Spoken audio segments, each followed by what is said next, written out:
Chad, what's the biggest issue facing this city? In my mind, the biggest issue is really the lack of action right now that we're taking and the prioritized action. That's what I see. It's really, we don't really have a cohesive look at the infrastructure we need to put investments into and some of the even social issues that we need to tackle. What do you mean by that? So in terms of investment, let's say infrastructure, we have a lot of projects that are on the books. I don't see the visibility and the transparency as to what value that's bringing for the city and what's that vision for what Regina should be. Regina's a mid-sized city. We're growing. We're a growing city. We're having bigger city problems. You know, we're seeing it every day. And so really we need to really have that cohesive look because we're talking about big money, big investments for the city. We need to do it in a systematic way and prioritize it so that way we're actually getting that value. We're bringing people to Regina. That's the growth. We need a tax base to fund these efforts, and so there needs to be a direct correlation between what we build and the value we're getting out of these things. So how would you do that? For me, it's first and foremost, it's really rallying council behind a consistent, cohesive vision. Like we need. If they're not working together and they don't buy into what we're trying to do as a city in a single vision, and that vision being growth for Regina. It's growth for Regina, which provides services, it provides infrastructure for the people that live here today and encourages people to come and live here and set up businesses tomorrow. So that's my leadership, bringing people together. That's what I have a track record of doing, and that's what I want to bring to the city. So what would you do with some of the bigger projects that have been outlined? There's the aquatic center, potentially a new hockey arena downtown, maybe a baseball stadium. Absolutely, yeah. These are all great investments. It's what is the right timing? What is the best value for what we think? And not just value in terms of revenue generating, but people, bringing people here. Because people are going to grow our city. People are going to invest in the city. So it's really looking at what is the right timing. And when we decide that, take action. Not let things linger, not let things sit for years and years and keep circling back to the same issues over and over again. It's let's make a decision, let's stick to it, and let's build. Let's get these things built. What about the downtown? What would you do to ensure a safe and vibrant downtown?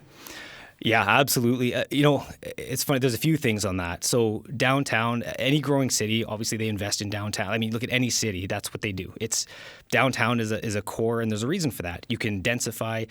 Even the math of it makes sense. You have less services, roads, things to build for higher population. That it just makes sense. So, but I would say that we're not really focused on making sure that the services are there in the downtown core to really draw people there. I mean, you look at if somebody's living downtown, what's the closest grocery store, right? What's the closest pharmacy? What's the closest services that we have downtown? I have lots of friends and family that have expressed interest in living downtown, but they can't find a place that is, kind of suits their needs, both from an affordability or even just, what they're looking for. And then the services are a deterrent as well. And then when you talk about safety that you brought up, absolutely. One, there's safety in numbers. If we have people living downtown, I mean, that actually helps our cause right there to bring that forward. I think I support the Regina Police is putting forward the ARO program with some alternative resources to help downtown and focus on some of that safety downtown. So I think that's another thing that we're doing as well. So. What do we do about, as a city, though, to get a grocery store, say? Or how does a civic government make sure that the amenities are there that would allow for people to live there? Absolutely. To me, what the city can do is make it easy for businesses to set up downtown. That's what we can do. We can't make people build, but we can, provide the policies, the bylaws, things that make it conducive to building that. And ultimately, we need the base. So really, we need the people to, we need to show the vision so people are confident in living downtown, and then those services will see the consumer base and that will follow. It's kind of we need to get the base there first before we see the investment. So if we can establish that, which again comes back to affordable place to live, a safe place to live, if we can make that happen, the rest of it should follow. How would you make that happen? So a lot of the programs that we have today, I think things that are attractive downtown, I think, to be honest, I think that we need to be getting things like the farmers market back downtown. We need to get entertainment downtown. We need to really look at what people want to do downtown and make that happen. I mean, there's things that don't cost a lot of money. There's people that want to do things downtown. how do we set that up? That's what I want to see. I want to see us set up things that encourage people to say, hey, downtown is a great place to live because I can do X, Y, Z, and that's where I want to be. And then that, again, encourages people to take the leap and maybe do something a little different. What would you do to pay for what you see as a vision for the city, but also not have it cost taxpayers too much? That is the conundrum. It costs money to build these things out. I know politically fiscal responsibility is a buzzword.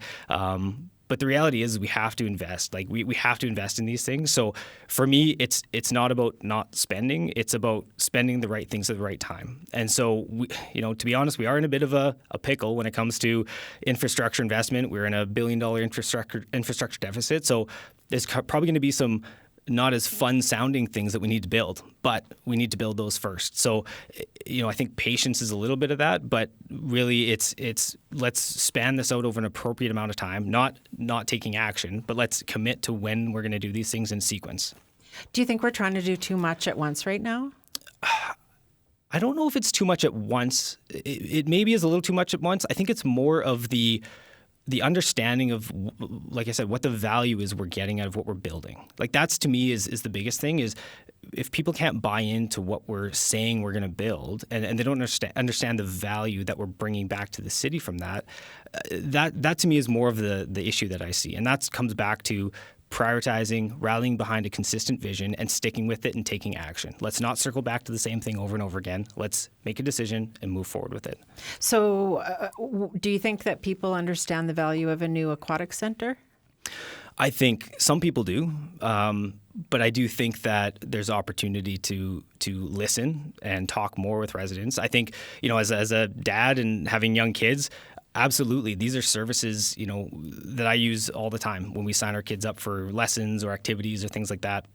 So it is important and it is valuable. And I think my message would be that is a valuable a center for the city because, when you talk about, again, trying to bring people to Regina, what are they going to look at? If somebody's moving their family here, what are they looking for? Well, where can my kids go to do activities? It's a place where it's minus 40 for how many months of the year. How do we create that environment where people can live and do activities all year round? And so that's the messaging that I want to bring. I want to make sure that people hear the whole message and feel good about these investments because it does cost taxpayers money. Absolutely, it does. So we got to make sure people feel good about that. Why should people vote for you, Chad? I'm coming at this not for me. It's for everybody. It's for my family. It's for everybody's families. I'm really doing this because I believe in this city and this community. I've lived here for nearly 25 years, and my leadership style is one that does bring people together. That's what I focus on. That's what I do. I have a proven track record doing that day in, day out. I believe in diverse thoughts and opinions. I believe in bringing all the different ideas together to pick the best one to move forward and creating an environment where that is okay. That's a good thing, that we have different thoughts and opinions because that is how we get the best outcome for Regina. Thank you for coming in today. Thanks for having me.